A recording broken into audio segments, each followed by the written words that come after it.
What is up today, YouTube? So today we are making handboard ramps. My goal is to be able to get this done in 30 minutes, but I have these two pieces of skate lay left, so I want to use those up, and I have a bunch of other scrap wood.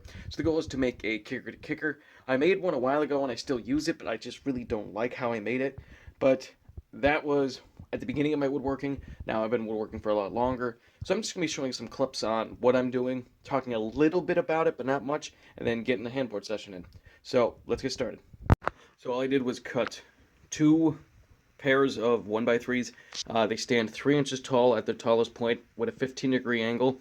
And I have two pieces of sanded plywood I was using as kick plates on my ledge, but to make it easier to carry, I took them off, so I have them anyway. And these are just going to be the actual surface before we put on the skate leg. So these get screwed to here. Very simple. So all I did was screw and countersink each one. They are pretty much identical. The only thing is right now, it's very tippy. So I'm going to put a kick plate on the front legs here. Hopefully that will help with that a little bit. And then we're going to throw some skate light on top of it. Okay, I got the skate light cut down to size. It does get a little wonky at this one edge because I didn't want to start up my table saw. I just cleaned up over there. So my miter saw could only cut to here on one side and here, and then this is sanded, but whatever. So we're going to screw these on, and then there's one last piece to add, and we can start handboarding on them. Okay, so I have two screws holding these on.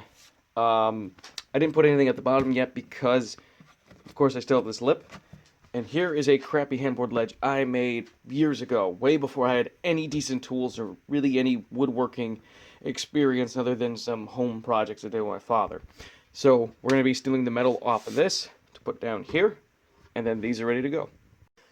Okay, it is day 2 of this build. For you guys, it's only been a couple seconds and probably not much has changed. But before we take the metal off of this to put down here, I am going to cut an angle on the tops of these so that the longest portion of it is on top instead of bottom.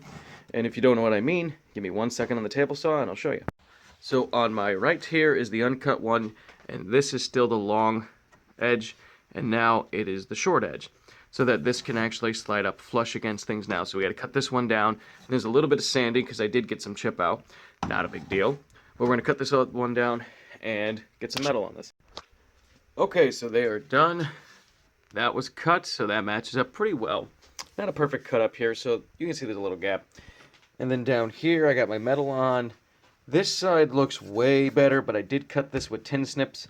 But all I have is little tiny nails holding it on, and that is perfect. I did end up taking the front plates off of these because since I cut the tops down, I'm not that afraid of them tipping over anymore, and they just look clean. So later on, I'll probably paint these black and maybe these gold, but let's test it out now.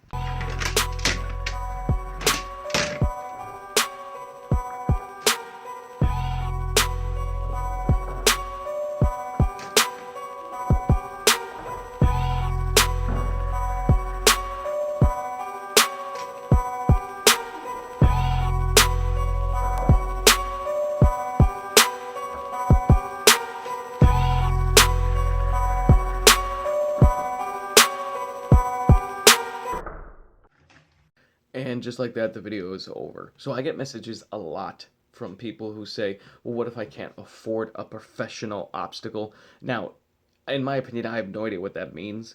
I don't know what classifies a professional obstacle.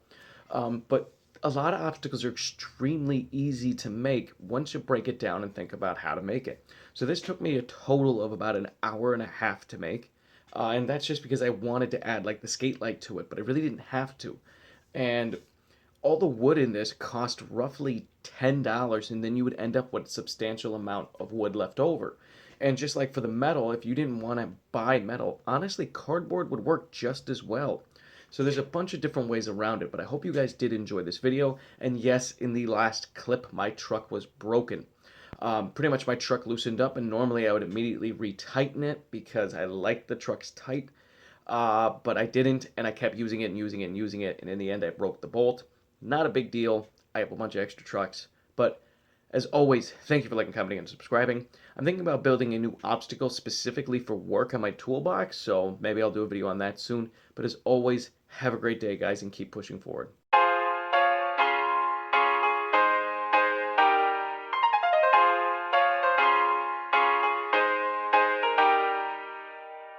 Quick PSA for the bonus clip on the company I write for, Handskate. Guys, please stop complaining that the trucks break all the time. I've broken 2 pairs in 4.5 years, and it's always due to the abuse I put on them. So one broke from slamming it off like a 5-foot drop for 4 years. It's been in my car for years, and I broke the truck on it. And the only reason why the one in the basement broke is because the bolt loosened up and I refused to tighten it. But if you maintenance your trucks, they will last a very long time. So keep hand skating, guys, and have a great day.